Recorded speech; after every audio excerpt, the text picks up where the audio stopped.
l'après-midi, on a parlé numérique, on a parlé innovation indispensable en entreprise. Et forcément, on doit parler de cybersécurité. Parce qu'au moment même où on va récolter les données, puisque finalement, c'est l'une des premières étapes de cette transformation, eh ben, il faut les sécuriser. Qui me parle? Philippe, vous. Allez, je prends.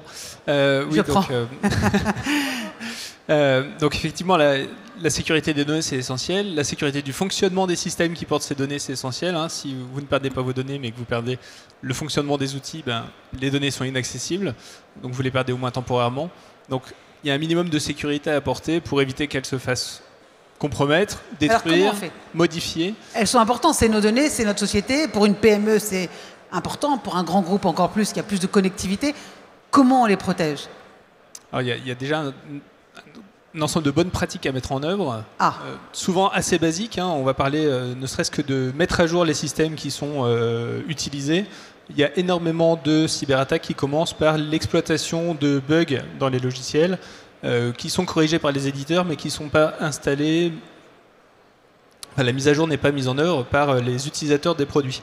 Et ça permet aux attaquants de rentrer dans le système vulnérable et ensuite potentiellement d'aller plus loin dans la cyberattaque et de éventuellement arrêter une installation industrielle, arrêter une usine, arrêter un réseau d'entreprises et de conduire à des dégâts, un arrêt complet de l'activité. Alors, pour compléter, hein, on parle de comment on fait, mais avant de savoir comment on fait, il faut savoir que ce qu'on veut protéger. Aujourd'hui, il y a un vrai enjeu à savoir ce qu'on veut protéger, à découvrir son environnement, et on se rend compte que finalement, il faut commencer par ça. Par le diagnostic, voilà, c'est comme les médecins. Pour cartographier, pour savoir quoi protéger, et ensuite, on décide de comment on va le protéger. Alors, comment on cartographie? L'enjeu, il est vraiment là. L'enjeu, il est de découvrir son environnement, de connaître son environnement, de mettre en place de la cartographie en interrogeant son réseau. On se rend compte que les 2/3 des décideurs ne connaissent pas leur infrastructure OT, dans l'infrastructure globale. Donc aujourd'hui, l'OT, l'environnement industriel, l'environnement de production, les réseaux industriels, sont très peu connus. Parce qu'historiquement, ils n'ont pas été suivis, ils n'ont pas été documentés. Donc aujourd'hui, il faut les redécouvrir. Mais c'est peut-être chronophage aussi pour eux, parce qu'il faut tout reprendre, j'imagine, non? Tout à fait. Aujourd'hui, l'exercice, c'est bien de relancer cette cartographie. D'accord. Ça va permettre de faire une photo à l'instant T et ensuite d'amener des systèmes de sécurité. La photo à l'instant T, il faut la faire vivre. Mais vraiment, l'enjeu, c'est découvrir, connaître son environnement pour savoir comment le sécuriser. Mais quand on sait, par exemple, Philippe, quand on sait qu'il y a 75% des sociétés qui ont déjà subi une cyberattaque, qu'il y en a 25% qui ont dû fermer à cause de ça, et qu'on doit aussi cartographier tout. C'est un investissement, finalement, c'est du temps qu'il faut prendre pour mieux se protéger? Tout à fait. Donc c'est un investissement et la bonne transition, c'est également, une fois qu'on a cartographié, bien prendre en compte tous les aspects de la cybersécurité. Souvent, on a tendance à prendre un des aspects du problème, alors que le problème, il est global. C'est quoi l'un des aspects? C'est ce qu'on connaît, c'est-à-dire le mail de phishing, on va ouvrir par inadvertance. Phishing, les aspects Internet sur le logiciel, ainsi de suite. Alors que la problématique aujourd'hui, elle est beaucoup plus globale. Là, on a parlé de cartographie. Il y a déjà l'humain. Donc, il y a un gros problème de formation par rapport à l'humain, parce que l'humain est un des maillons faibles du système. Et l'autre volet à bien prendre en compte, on installe de plus en plus de produits électriques, électroniques, certains pris sur l'étagère, dont on ne connaît pas forcément comment a été prise la cybersécurité, est-ce qu'elle a été prise ou pas. Donc voilà, donc ça c'est un aspect aussi du problème à prendre. On a augmenté les surfaces d'attaque, les hackers ils peuvent pénétrer de partout. Oui, parce qu'en plus, ça se renouvelle tout le temps, j'imagine. Les attaques, elles sont de plus en plus fines. Ce facteur humain, justement. Alors, justement, pour rebondir sur ce que disait Philippe, il faut savoir que 47% des attaques ou des menaces viennent de l'intérieur, en fait, viennent des collaborateurs. Donc, comme disait Philippe, aujourd'hui, sensibiliser les collaborateurs à la cybersécurité, aux bonnes pratiques, et que ce soit les collaborateurs opérateurs jusqu'aux execs, jusqu'aux CODIR, toute la population. Donc toute la pyramide. Exactement. Mais comment on les forme? C'est-à-dire qu'on les forme au même moment qu'on leur apprend l'IA, on leur apprend aussi la cybersécurité, ou c'est différent? Alors, à mon sens, il faut l'amener différemment, ces deux sujets différemment, avec un discours adapté à la population et à l'enjeu de la place dans l'entreprise. Parce qu'aujourd'hui, un opérateur de saisie doit être sensibilisé à ne pas se promener avec sa clé USB. Et je parle sous le contrôle de Mathieu, hein, mais il doit éviter de prendre la clé USB sur le PC personnel, le PC professionnel et l'automate. À l'inverse, un exec, un codir, lui, il doit être sensibilisé et préparer sa gestion de crise, l'exercice de crise, s'assurer que sa documentation est à jour, c'est toutes ces choses-là. Et on se rend compte que le facteur humain, comme disait Philippe, c'est vraiment l'une des clés qui peut déjà réduire un peu le nombre d'attaques et de menaces. Donc, Mathieu, on forme par strate, en fait, la comptabilité différemment, les exécutifs différemment. Oui, effectivement, le discours de formation, il y en a un apporté à tous les utilisateurs des systèmes d'information, et notamment les directions générales qui sont aussi utilisateurs des systèmes. Oui. Pas non plus qu'ils se fassent avoir par les emails de phishing, mais à leur propre niveau, il faut aussi qu'ils prennent en compte ce risque de cyberattaque qui est bien souvent laissé aux informaticiens finalement, et la gestion du risque, elle n'est uniquement que technique, avec des solutions techniques. Mais quand l'informatique est attaquée et qu'il n'y a plus rien qui fonctionne dans l'entreprise, c'est un problème stratégique pour le dirigeant d'entreprise. Donnez-moi des exemples d'attaques. Par exemple, il y a une grande attaque en 2017 qui a arrêté des usines de production chez Renault, par exemple. Donc les voitures, elles sortaient plus. Les usines ne fonctionnaient plus. Donc les gens ne pouvaient pas travailler. C'est toutes les usines parce qu'elles étaient connectées? Il y avait un certain nombre d'usines, mais je n'ai pas tous les détails. Je ne les ai pas en tête. Il faut gérer le personnel qui ne peut plus travailler. Est-ce qu'il y a des moyens de continuer à produire des voitures même moins vite, d'une manière dégradée, en faisant tourner les robots d'une manière différente, etc. Donc tout ça, ce sont des choses qui se préparent, et pas juste constater qu'il n'y a plus rien qui fonctionne et rester comme ça en état de sidération, comme ça peut être. Ce que vous dites, c'est qu'il faut un plan B, c'est ça, Philippe? Exactement. Un plan B? Oui, un plan B, et toujours sur la partie formation. En fait, cet exemple est bien, cet exemple chez Renault d'il y a quelques années. Vous en avez un autre? Je prends. Oui, il y a des exemples, il y en a plusieurs. Un exemple assez public, une grande société nationale qui s'est fait hacker par rapport, on revient à la dimension humaine, par rapport à une personne avec qui les hackers sont entrés en contact. D'accord. Et on voit là, donc ensuite il y a eu un vol de données, et déjà se pose la problématique, comment cette personne a pu avoir accès à un certain nombre de données qui ne sont pas anonymisées, et au niveau de l'entreprise, déjà il y avait une anomalie. Donc déjà il y a une anomalie par le fait que la personne a été contactée. C'est ce que vous disiez en fait, c'est le facteur humain. Le facteur humain. Alexandre, vous confirmez? Facteur humain, ça peut être... Mais ça arrive à tout le monde. Quand on voit qu'il y a n'importe qui d'une bonne famille qui peut donner de l'argent à Brad Pitt, je veux dire, ça peut arriver dans une industrie des plus sérieuses. Non mais c'est vrai. Aujourd'hui, on se rend compte que le facteur humain, social engineering, toutes ces choses-là, c'est la clé.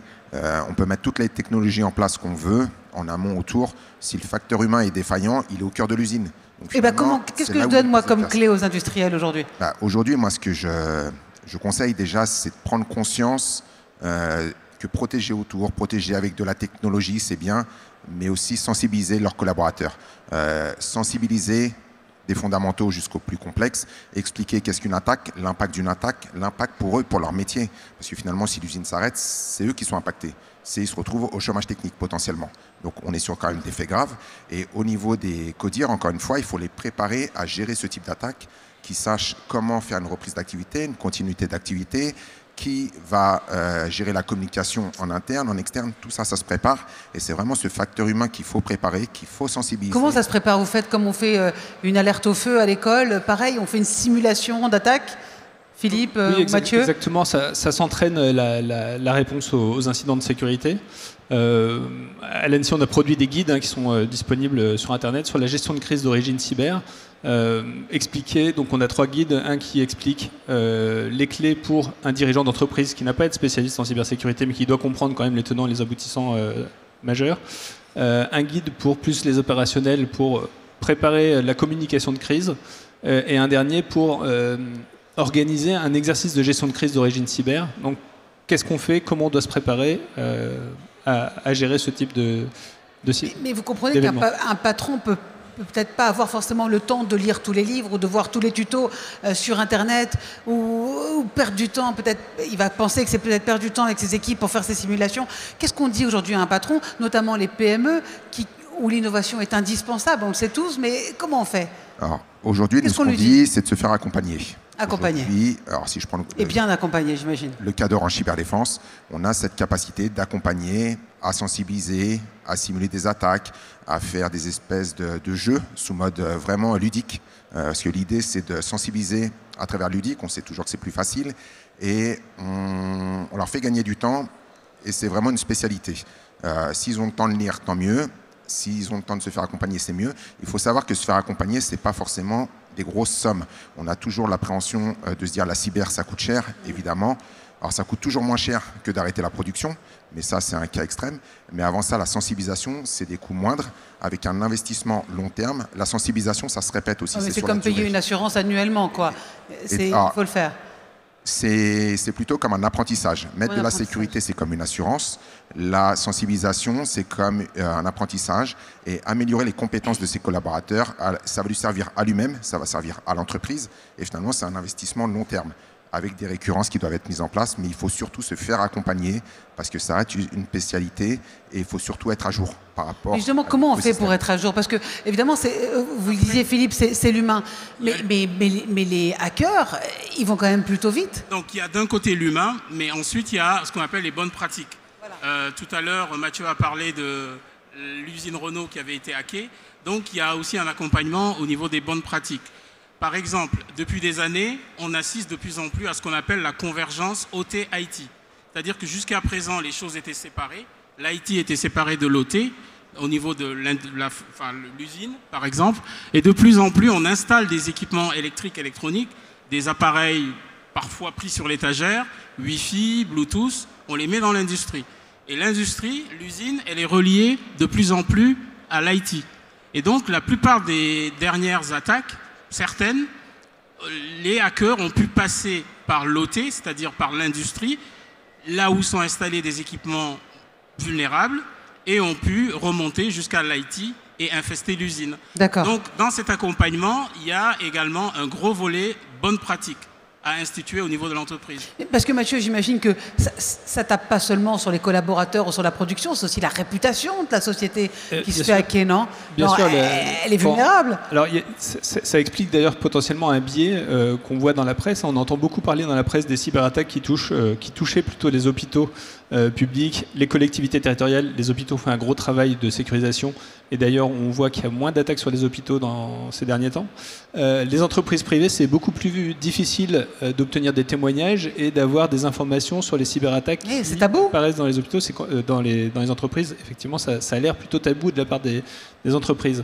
Nous, on a un centre d'assistance aux victimes à l'Annecy, qui est disponible 24 heures sur 24 et 7 jours sur 7, le CERTFR. De leur point de vue, la majorité des appels qu'ils reçoivent, les victimes sont majoritairement des entreprises plutôt de type PME, ETI, entreprises de taille intermédiaire. Et le constat qu'on fait selon les assistances qu'on donne aux victimes, c'est que les attaquants, ils utilisent toujours des vulnérabilités très simples. Ça ne demande pas des niveaux d'expertise très très énormes, mais ça démontre que les entreprises qui sont victimes sont celles qui sont le moins bien protégées. Finalement, si on arrive à atteindre un niveau de sécurité même faible, mais plus élevé que les autres, ça peut être suffisant pour décourager les attaquants qui vont préférer aller chez des victimes faciles. Donc il y a vraiment ce niveau de bonne pratique minimale à atteindre. L'idée, c'est un peu de la gazelle dans la brousse. C'est pas forcément de courir plus vite que le lion, mais de courir plus vite que la gazelle d'à côté, finalement. Et plus intelligemment. Alexandre, justement, il y a aussi la communication à gérer, vous en parliez. Comment on communique sur une attaque? Est-ce qu'on doit le répandre massivement pour justement prévenir les collègues et les copains? Ou au contraire, puisqu'on parlait de tabou, est-ce qu'il faut comment on gère? Alors, je ne sais pas s'il y a une réponse à ça, parce qu'il y a de la réputation, il y a de l'information. Il faut savoir aussi l'impact qu'a eu l'attaque. Est-ce que l'attaque, c'est l'extraction de données? Est-ce que c'est de l'arrêt de production? Donc, il n'y a pas une réponse. Ce qu'il faut, déjà, c'est en avoir conscience. Il faut savoir communiquer en interne. Je pense que dans un premier temps, déjà, c'est au niveau des collaborateurs en interne. Après, tout ce qui est externe, je pense que justement, Mathieu sera mieux placé que moi avec l'ANSSI pour pouvoir répondre à ce point-là. Mais la communication, c'est libre à chacun. Et on le voit que ça peut être en temps réel, ça peut être un peu retardé, des fois totalement pas dit. Et on voit que dans l'industrie, ça ne l'est pas. Et c'est ce qui est un peu trompeur. Parce qu'aujourd'hui, on sait que l'IT est attaqué. Donc la cyber-IT est très connue. Aujourd'hui, tout est en place. Dans l'outil, on se dit pourquoi mettre de la cyber? Parce que 9 attaques sur 10 arrivent par l'IT, ouais. Mais pas réellement. C'est juste qu'on n'est pas au courant que les industriels se sont fait attaquer. Le degré de communication, Mathieu? Alors, tout ne doit pas forcément être public, mais en revanche, il faut réussir à communiquer suffisamment avec ses partenaires, avec ses clients, avec éventuellement ses donneurs d'ordre, pour maintenir un minimum de confiance et limiter finalement l'impact que ça peut avoir sur notre entreprise quand on est victime. Après, c'est vrai que si c'est vraiment la catastrophe, on peut comprendre qu'une entreprise qui se fait attaquer parce qu'elle n'a vraiment pas fait le minimum en termes de cybersécurité, elle n'a pas envie d'en parler, puisque finalement, c'est un peu dommage de s'être fait avoir par quelque chose d'aussi facile. Alors, la cyberattaque, ça ne touche pas que la France, ça touche un peu tout le monde.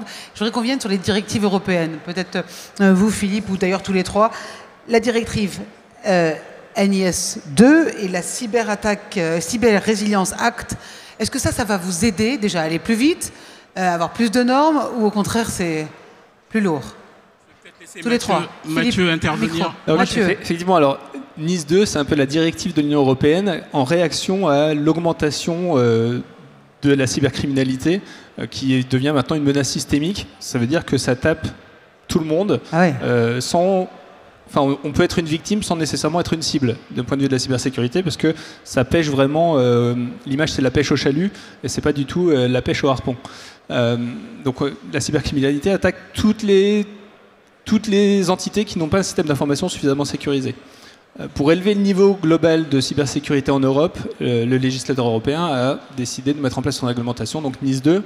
Elle vous arrange cette réglementation? Alors, elle va aider les entités à se sécuriser, parce que à l'ANSSI, on recommande depuis un certain nombre d'années de mettre en œuvre des bonnes pratiques. Là maintenant, il y a tout un ensemble d'opérateurs privés, publics, qui vont être obligés de les mettre en œuvre. Donc, c'est pour leur bien. On ne veut que du bien aux entités en les obligeant à se sécuriser. Mais l'idée, c'est vraiment d'essayer d'être robuste face à une attaque systémique de la cybercriminalité. Est-ce qu'on comprend du coup cette urgence quand on voit qu'il y a une sensibilité quand même maintenant et puis une mobilisation européenne? Oui, je pense que l'urgence est comprise. Ce qui est difficile, c'est la mise en œuvre, la mise en application. Parce que comme toute réglementation, il y a un temps d'adaptation, il y a un temps de prise en compte.